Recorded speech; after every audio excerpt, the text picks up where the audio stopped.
Sejam bem-vindos a mais um episódio do CASP Podcast. E hoje nosso bate-papo é muito especial. Vamos conhecer um pouco mais do MESAC Bombeiro, que há anos vem lutando pelos ativos, pensionistas e veteranos do estado do Rio de Janeiro. Ele está sempre na linha de frente, buscando melhoria, justiça e valorização da categoria. Seja bem-vindo, MESAC, aqui ao CASP Podcast. Obrigado, Erlene. Eu cumprimento você, cumprimento também todos os nossos ativos, veteranos e pensionistas da Polícia Militar, do Corpo de Bombeiros, das autarquias, fundações, demais secretarias do nosso estado do Rio de Janeiro, em especial toda a segurança pública, a Polícia Militar, DEGASE, a Polícia Penal, todos aqueles que nós já atuamos juntos em algum momento, defendendo nossos direitos, nossos salários e melhores condições de trabalho. Então, aproveitando esse momento aqui, vamos falar um pouco sobre a história. Como surgiu o movimento SOS Bombeiros? Porque esse movimento foi muito importante aqui para os militares, também para os veteranos e pensionistas. Você pode estar nos contando um pouco como foi esse movimento? Então, o movimento SOS Bombeiros ele começou da insatisfação de um grupo de guarda-vidas que trabalhavam na orla do Rio de Janeiro, nas faixas de areia, sem nenhuma proteção. Não havia protetor solar, não havia óculos de sol. Os equipamentos de proteção individual eram muito precários para os guarda-vidas e começou uma mobilização forte de um grupo que 36 desses foram transferidos. E nesse momento eu aderi a esse movimento junto com mais 7 bombeiros combatentes, né? Fomos ali um dos primeiros combatentes a aderir ao movimento de guarda-vidas, que mais tarde ele mudou de nome. Você fala SOS Bombeiros, mas na verdade ele iniciou como SOS Guarda-Vidas e se transformou em SOS Bombeiros no momento em que os combatentes também aderiram, porque a mesma precariedade que eles sofriam lá na praia, nós sofrimos também. O rabecão não tinha luva para retirar um cadáver, quem trabalhava no combate a incêndio não tinha uma luva de incêndio, não tinha um equipamento de proteção individual adequado e principalmente os nossos salários, que eram muito defasados. Nós tínhamos o segundo pior salário do Brasil e entre os entes federativos e num estado onde tem a segunda maior arrecadação de todo o país, ou seja, ficando atrás somente de São Paulo. Então você mora e trabalha num estado que tem a segunda maior arrecadação do país, tendo o segundo pior salário. E isso acontecia com ativos, veteranos e pensionistas. Então, nessa nossa grande mobilização do SOS Bombeiros, culminou com a prisão, em 2011, de 439 bombeiros na ocupação do quartel central, onde o então governador Sérgio Cabral, ele vai para a televisão e se manifesta, se coloca ali contra os bombeiros, chamando os bombeiros que estavam no movimento de vândalos, de vagabundos, de que a gente estava fazendo uma coisa errada em reivindicar um direito justo. Só que a população entendeu justamente o contrário, ficou do lado dos bombeiros, e esses 439 bombeiros foram então chamados à liberdade através de um habeas corpus colocado ali pelos deputados federais. Uma comissão de segurança pública de Brasília veio até o Rio de Janeiro e colocou em liberdade então os 439 bombeiros através de uma mobilização da população que colocou fitinhas vermelhas nos carros, lenços vermelhos nas janelas e um grande ato em Copacabana com mais de 100 mil pessoas e também a classe artística com a cantora Alcione, que é a madrinha dos bombeiros, com outras personalidades que fizeram vários vídeos, declarações de apoio à importância do bombeiro, que é uma corporação querida, né, que tem o seu, dentre as demais entidades do Brasil, o Corpo de Bombeiros ele fica sempre em primeiro lugar no ranking de confiança e credibilidade da população. E isso se traduziu nesse apoio popular que nós recebemos em 2011, que fez com que o governo teve que recuar e também conseguimos a anistia dos 439 bombeiros. Então todos nós fomos anistiados, né? Todos nós fomos, quem havia sido expulso foi reintegrado, nós tivemos a reintegração de todos os envolvidos na luta e tivemos o melhor de tudo, que foi a valorização profissional, através de aquisição de equipamentos novos, a questão de criação de várias legislações que melhorou a nossa vida, como o auxílio transporte, que não existia até 2011, 2012 foi criado com o valor de R$100, inclusive até hoje ele é o mesmo valor, precisa ser reajustado, nós estamos nessa guerra aí hoje. A questão do plano de carreira, que nós tínhamos um plano de carreira muito longo, que demorava muito uma promoção, o soldado para chegar a terceiro sargento demorava 15 anos, hoje chega com 12 anos, melhorou a questão da carreira dos oficiais, tivemos de volta a Secretaria de Estado de Defesa Civil, que até então nós estávamos como Subsecretaria de Saúde, o Corpo de Bombeiros estava alocado num lugar que não era dele, o Corpo de Bombeiros tem que estar na Secretaria de Estado de Defesa Civil, é um órgão de defesa civil e de segurança pública, nós recuperamos essa secretaria, esse status de secretaria. Então, voltamos a ter um secretário bombeiro, um secretário coronel bombeiro. Isso tudo aconteceu depois de 2011. Também a valorização salarial. Tivemos um reajuste de 49%, tivemos uma gratificação que foi integrada ao salário, ela foi incorporada ao salário, e isso fez com que o salário de todos aumentasse, do ativo, do veterano e da pensionista. E fora outras lutas que nós contribuímos também nessa mesma época. Ao longo desse tempo de SOS Bombeiros, houve participação em movimento unificado de servidores públicos da educação, da saúde, né, da segurança, das autarquias. Nós participamos com todos os servidores no pior momento que o Estado passou, que foi a instituição do regime de recuperação fiscal em 2015. Então a gente pode dizer que o movimento SOS Bombeiros foi um marco na história dos militares aqui no estado do Rio de Janeiro.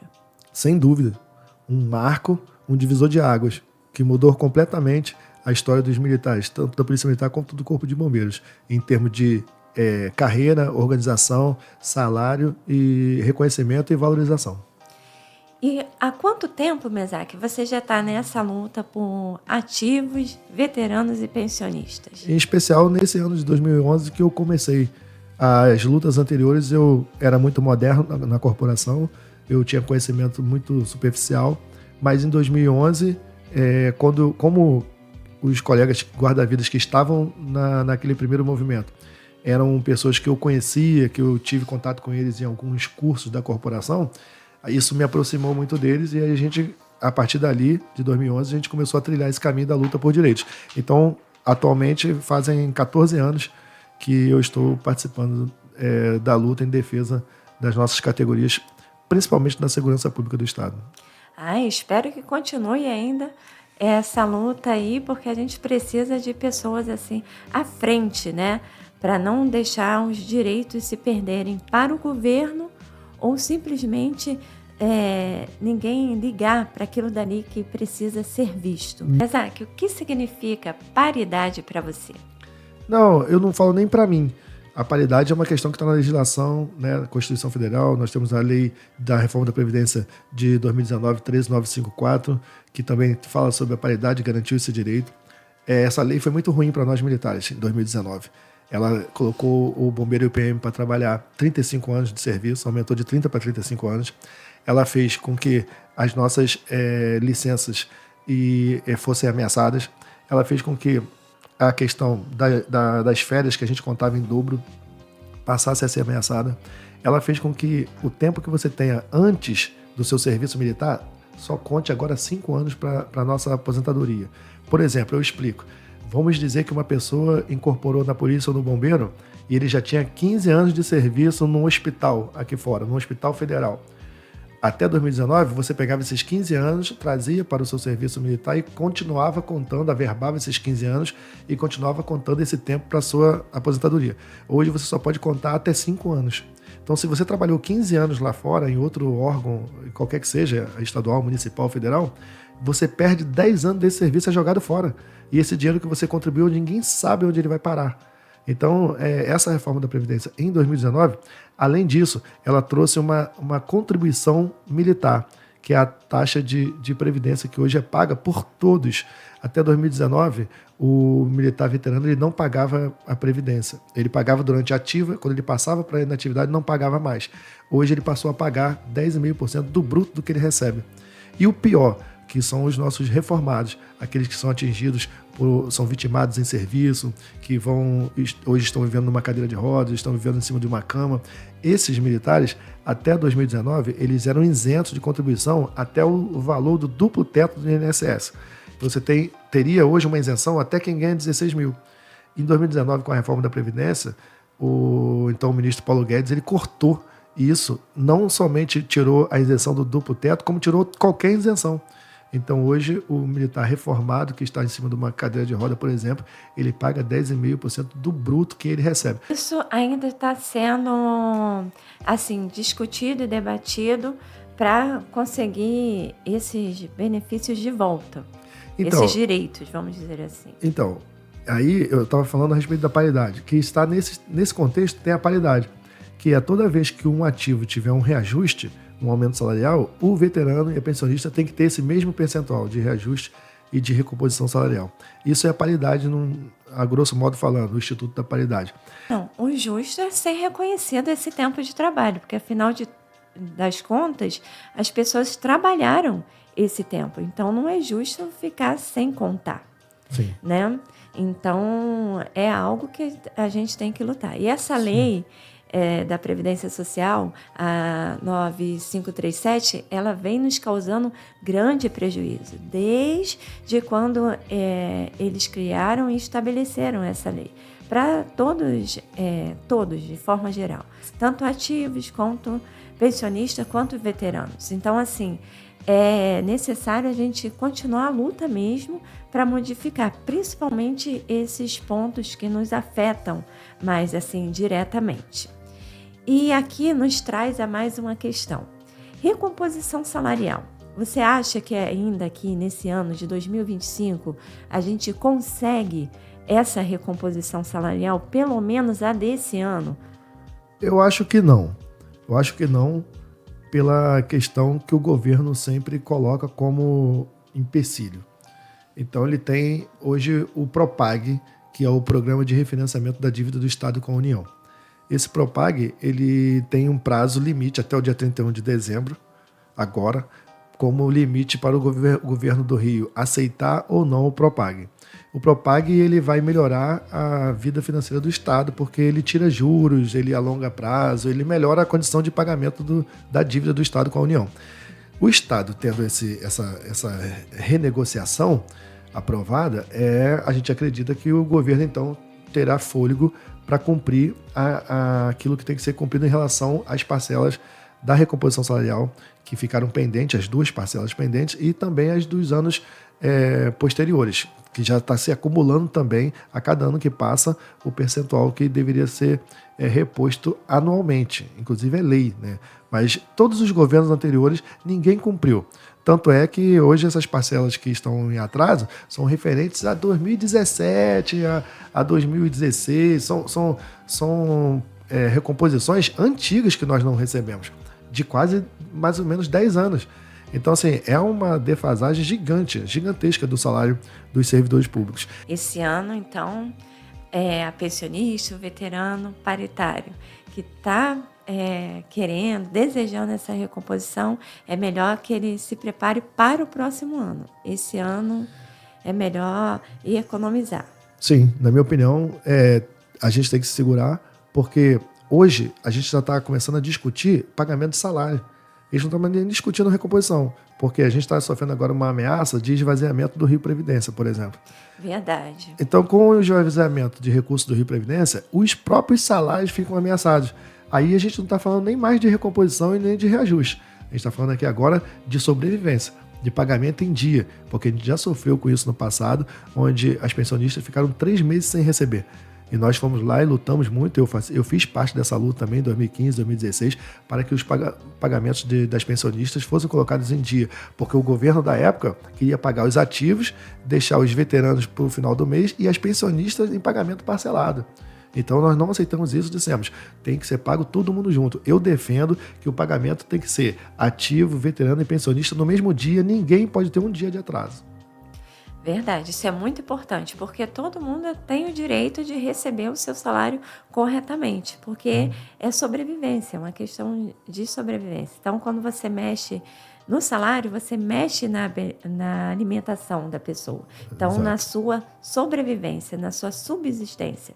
Então, não pode ter parcelamento de salário, não pode simplesmente deixar de pagar o salário. É até desumano fazer isso. Assim então, como não pode deixar de fazer a recomposição salarial, que é ilegal um governo deixar de dar a recomposição salarial. Mas aí é uma queda de braço forte que envolve outros poderes do Estado.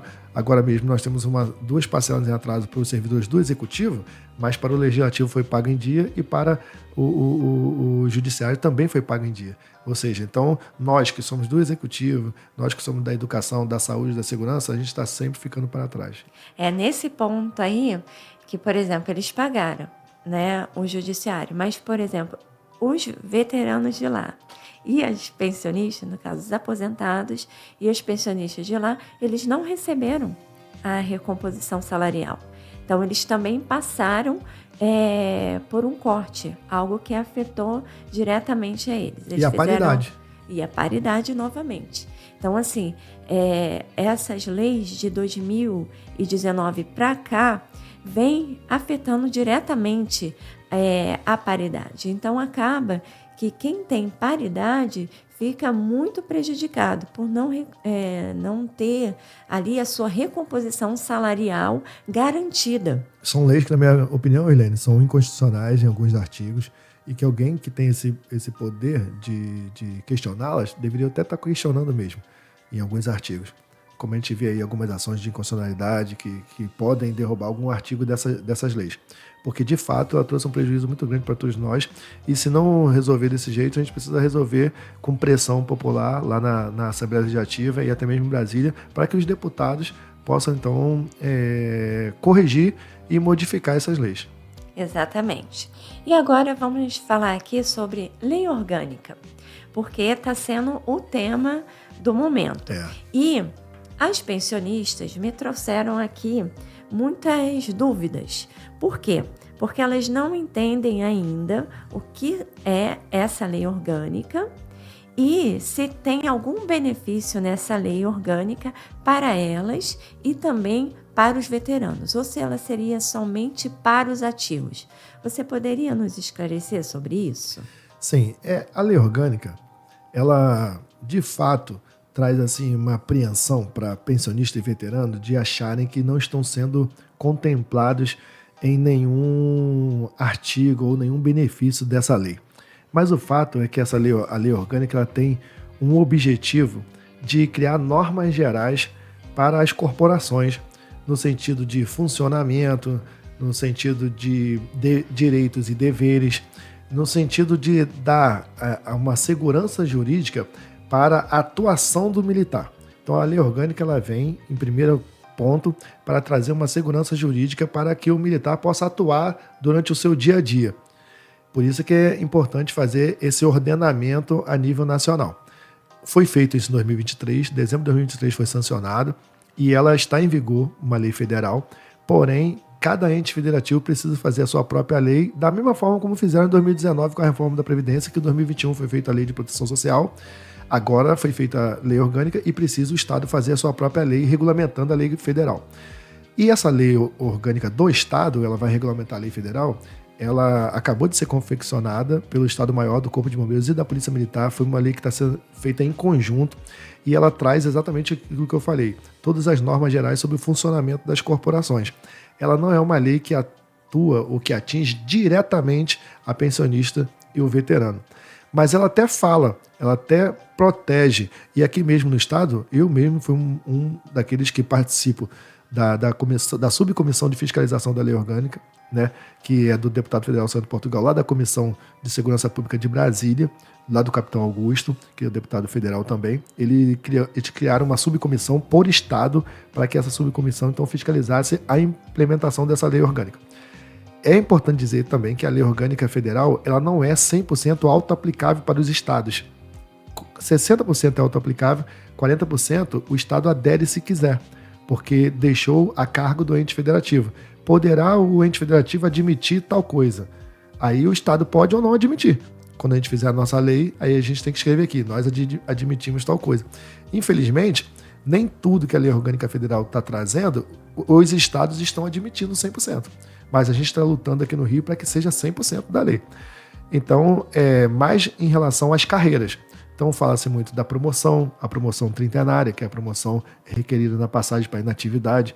Todos os policiais e bombeiros poderão obter uma promoção na ativa antes de passar para a reserva, desde que ele cumpra todos os requisitos da Lei de Proteção Social, independente de posto ou graduação. Isso é uma conquista que nós conseguimos colocar na Lei Orgânica Estadual, regulamentando a federal. Também o limite de idade para o praça chegar ao oficialato, porque a Lei Orgânica ela acaba com o limite de idade para o praça fazer prova para a academia, no CFO, que é o curso de formação de oficiais, e também a gente conseguiu colocar na lei a questão do curso de habilitação ao oficialato administrativo, que é aquele oficialato que vem de soldado. O soldado pode hoje chegar até tenente-coronel. Criamos também o posto de tenente-coronel através de uma legislação estadual, mas com base na lei orgânica, porque a lei orgânica que criou o posto de tenente-coronel para o QOA. QOA é o praça que vem de soldado. Então, há um tempo atrás, o soldado só podia chegar até capitão, a gente conseguiu fazer com que o praça chegasse até major, e agora, a partir de 2025, o praça vai chegar até tenente-coronel. Então, isso é um ganho, assim, uma valorização real para a categoria. Mas, de fato, não temos uma abrangência que reconheça o veterano e a pensionista, a não ser uma questão que nós colocamos, nós escrevemos e pedimos para que fosse colocada, que é a paridade. Justamente aquilo que a gente está conversando aqui. A paridade, nós pedimos para que a lei orgânica ela respaldasse a paridade e, mais uma vez, repetisse que os militares estaduais possuem paridade, para que a gente tenha mais um subterfúgio, um embasamento, mais uma lei que nos garanta cobrar dos governos, inclusive os governos posteriores, os próximos governos, os governos seguintes, para que eles cumpram o que está na Constituição Federal, na Lei da Reforma da Previdência, na Lei de Proteção Social 9537 e agora na Lei Orgânica a paridade para veteranos e pensionistas com o mesmo salário do ativo, além da questão da reversão ao serviço ativo, porque hoje existe um interesse de alguns veteranos voltarem para a ativa de forma voluntária. Isso também a gente está buscando colocar na lei orgânica. E para finalizar a abrangência dessa lei para a questão de veteranos e pensionistas, a gente está tentando tratar também da simetria, que não é um pouco diferente de paridade. Paridade é o reajuste que o ativo ganha, o veterano tem que ganhar. E simetria é ter salário igual.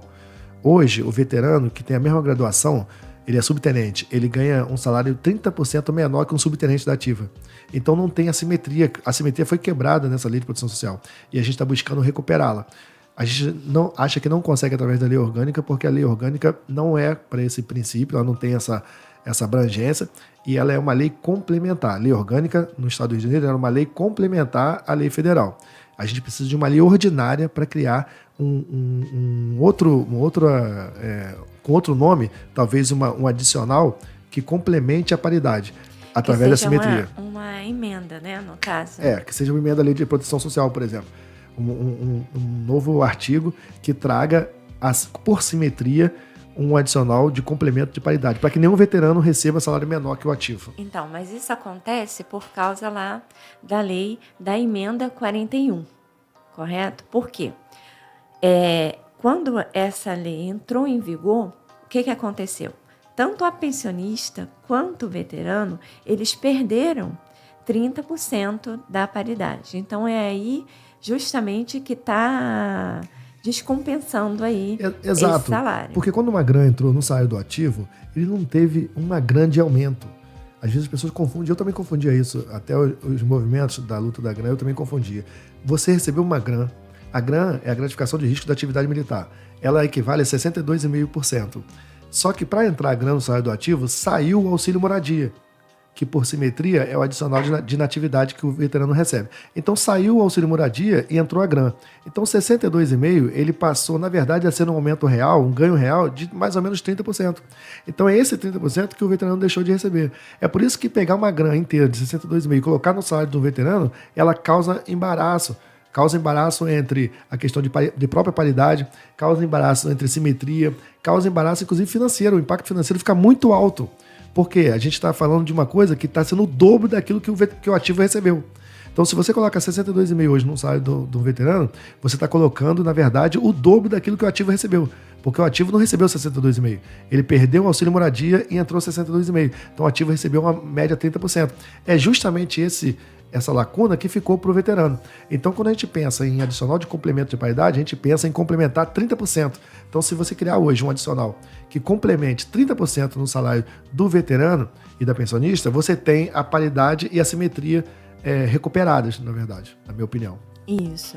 E isso a gente já vem perdendo ali desde 2004, né, que foi quando surgiu a emenda 41, depois em 2012, quando foi retirado o auxílio moradia e que teve a nova lei, e agora no final de 2021, com a Lei de Proteção Social, né, a 9537, que vem causando aí esse reboliço todo no nosso meio.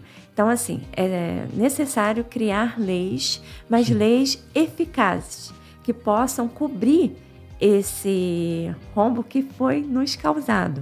Porque, assim, 30% é muito. Sim. A gente consegue fazer muito com 30%. Sim. E o que dá aí de diferença do adicional de inatividade para a GRAM varia aí entre 27% e 37%. Exato. Então, está justamente dentro dos parâmetros. Então, é só a gente acompanhar as leis na linha do tempo, que aí a gente vai conseguir fazer o cálculo realmente de quanto que a gente está perdendo. E a gente precisa, de fato, criar leis ou emendas dessas leis para corrigir esses erros. Exatamente, toda luta, Irlene, ela precisa de embasamento de justiça, né? Justiça e justeza. Não adianta a gente querer fazer uma reivindicação de algo que esteja extrapolando aquilo que é justo.